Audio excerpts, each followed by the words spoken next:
qishloq joylarini barqaror rivojlantirish loyihasi doirasida biz yashaydigan mahallada ham keng ko'lamli ishlar olib borilmoqda. Mana jumladan biz ishlayotgan o'quvchilarimiz ta'lim olayotgan maktabda 420 o'rinli qo'shimcha bino qurilishi boshlandi. Bundan o'sha ota-onalar, mahalla ahli 500 nafarga yaqin o'quvchilarimiz xursand.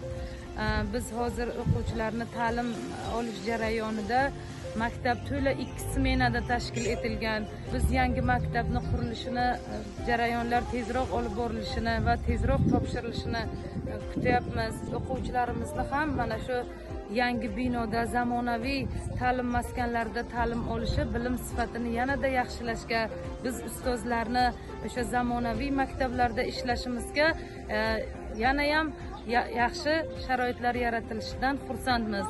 Mahalla ahli ham bundan xursand. Kelajakda o'quvchilarimiz mana shu olib borilayotgan loyihalar, yangi qurilishlarga javoban yaxshi o'qishlari bilan javob beradilar degan umiddamiz.